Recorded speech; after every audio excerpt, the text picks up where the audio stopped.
আজ হেফাজতের এই গণসমুদ্র থেকে আমি ভারতের নিপীড়িত নির্যাতিত মজলুম মুসলমানদেরকে আহ্বান জানিয়ে তাদেরকে আমরা আশ্বস্ত করতে চাই, ভারত জুড়ে তোমরা নরেন্দ্র মোদীর বিরুদ্ধে আন্দোলন গড়ে তোলো। তোমরা সকল নিপীড়ন বন্ধ করার জন্য মাঠে নেমে আসো। সীমান্তের এপার থেকে বাংলার 18 কোটি মানুষ তোমাদের সঙ্গে সংহতি জানাবে ইনশাআল্লাহ।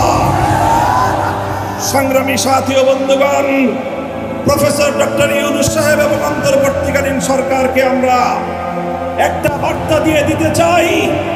মনে রাখবেন, 71 সালে এদেশের মুক্তিযোদ্ধারা বলেছিল আমরা পিন্ডির গোলামীর জিঞ্জির ছিন্ন করেছি, দিল্লির গোলামি করবার জন্য নয়।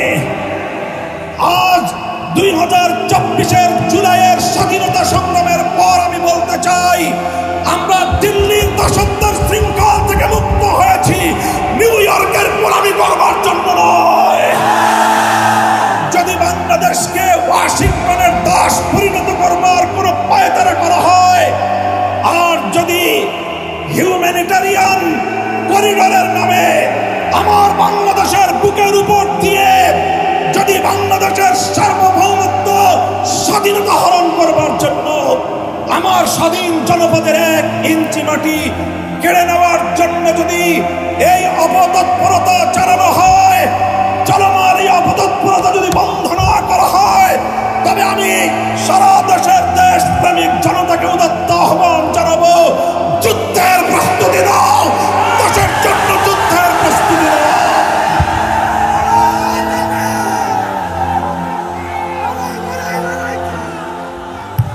আমরা আমার দেশের প্রতি ইঞ্চি মাটি আমার জায়নামাজের মাটি। আবার বলছি, আমার স্বাধীন বাংলার প্রতি ইঞ্চি মাটি আমার পবিত্র জায়নামাজের মাটি।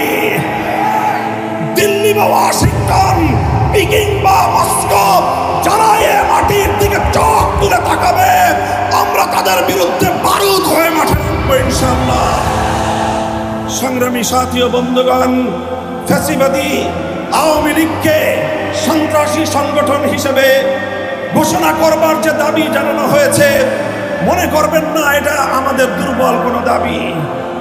আমরা 2013 সালে ফ্যাসিবাদী আওয়ামী লীগের বুলেটের আঘাতে রক্তাক্ত হয়েছি। 2021 সালে আমাদেরকে হত্যা করেছে, বছরের পর বছর বিনা বিচারে আমাদেরকে কারারুদ্ধ করে রেখেছে। সেই সন্ত্রাসী সংগঠন আওয়ামী লীগকে আবার বাংলাদেশের রাজনীতিতে যদি পুনর্বাসন করবার কোন দুঃস্বপ্ন কেউ দেখেন, তাহলে আমরা পরিষ্কার ভাষায় বলে দেই, তার সঙ্গে আমরা আওয়ামী লীগের চেয়ে ভিন্ন কোনো আচরণ করব না। শেখ হাসিনা গিয়েছে যেই পথে, আওয়ামী লীগের দালালরাও যাবে সেই পথে।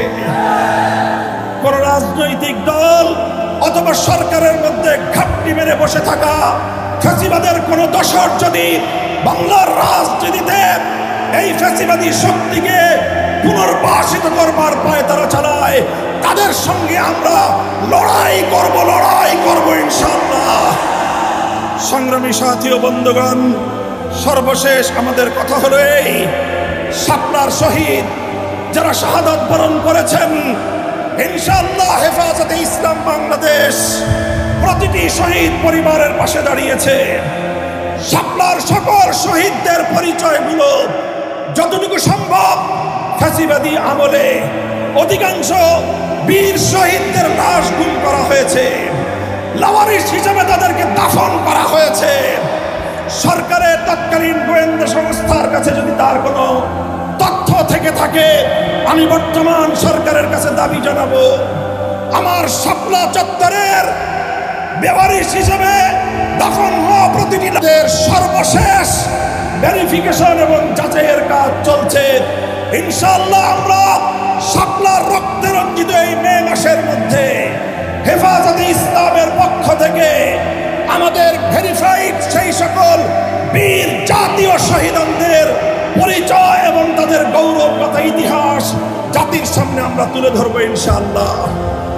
সেই সকল রক্তেরাঙা শাপলার বীর শহীদদের স্মৃতি বিজড়িত ইমানের দুর্দমনীয় কাফেলা, শাপলা চত্বরের শহীদি কাফেলা, হেফাজতে ইসলাম বাংলাদেশকে আমি আজ বাংলাদেশের স্বাধীনতার অতন্দ্র প্রহরী হিসেবে ঘোষণা করতে চাই। আমরা বলতে চাই, বাংলাদেশের ইসলাম এবং স্বাধীনতা এক সূত্রে গাঁথা। বাংলাদেশের ইসলাম এবং স্বাধীনতা এক সূত্রে গাঁথা। যারা বাংলাদেশে ইসলামের উপর আঘাত করে তারাই স্বাধীনতার দুশ্মন, তারাই স্বাধীনতার শত্রু। আগামী দিনে দেশ এবং ইসলাম স্বাধীনতার এই শত্রুদেরকে যেখানেই পাওয়া যাবে সেখানেই প্রতিহত করতে হবে, সেখানেই প্রতিহত করতে হবে। যদি এজন্য আমাদেরকে আরো জীবন দিতে হয়, যদি এজন্য আমাদেরকে আরো রক্ত দিতে হয়, আরো ত্যাগ আর কোরবানি স্বীকার করতে হয়, যদি আরো বড় করে নজরানা পেশ করতে হয়, শাহাদাতের রক্ত দেওয়ার জন্য জীবন বিপন্ন করে দেশ এবং ইসলামকে রক্ষা করার জন্য আল্লামা বাবু নগরীর হাতে শপথ গ্রহণ করতে কারা কারা প্রস্তুত আছো? হাত তুলে শপথ করো।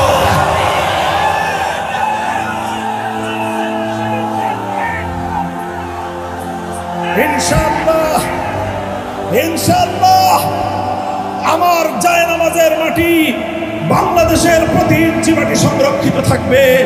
আমার ভবিষ্যৎ প্রজন্ম এদেশে ঈমান নিয়ে, ইসলাম নিয়েই বাঁচবে ইনশাআল্লাহ। নাসরুম মিনাল্লাহি ওয়া ফাতহুন করিব ওয়া আখিরু দাওয়ানা আলহামদুলিল্লাহি রাব্বিল আলামিন।